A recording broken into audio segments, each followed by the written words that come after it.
HBO's adaptation of The Last of Us has proven itself popular with critics, but Netflix's newest post-apocalyptic series is also garnering largely positive reviews.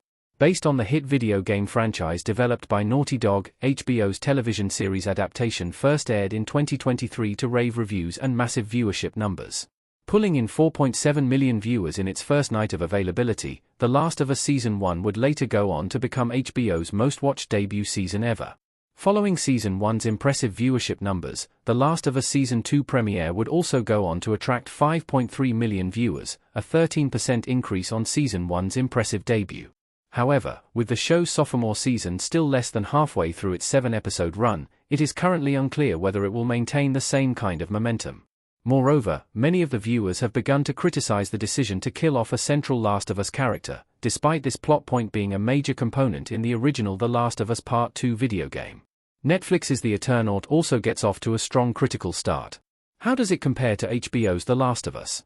Meanwhile, Netflix's latest post-apocalyptic adaptation, The Eternaut, is also resonating well with critics. Based on the Argentinian science fiction comic of the same name by Hector German Easterheld and artist Francisco Solano Lopez, the Netflix miniseries recently made its streaming debut on April 30th. Telling the story of a group of survivors facing a mysterious toxic snowstorm that has wiped out most of the population of Buenos Aires, it is discovered that this disaster is only the first attack from an invading alien army. With The Eternaut Season 1 now streaming on Netflix, the show's debut Rotten Tomatoes score of 89% has placed it just behind The Last of Us' impressive critical response. However, the show only has 9 reviews at the time of writing, so the score may fluctuate as more reviews are published. See how The Eternaut's Rotten Tomatoes score compares with The Last of Us Seasons 1 and 2 below. What The Eternaut's Rotten Tomatoes score means for the show. The strong start could point to another international success story. A man walking through a toxic, snow-filled town in The Eternaut. While English-speaking audiences may not be as familiar with the original source material for The Eternaut as The Last of Us, the 1957 comic is often regarded as a classic piece of Argentine literature, and assorted plans to adapt it to the screen have been in place as far back as the late 1960s.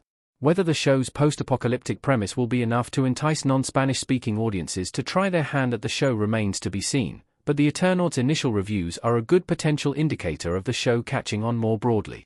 Moreover, Netflix has had considerable success with various international titles in the past. With shows like Squid Game and Money Heist successfully crossing language barriers to become of the streaming platform's most watched titles, there is every chance that The Eternaut could go on to match the kind of widespread appeal as The Last of Us.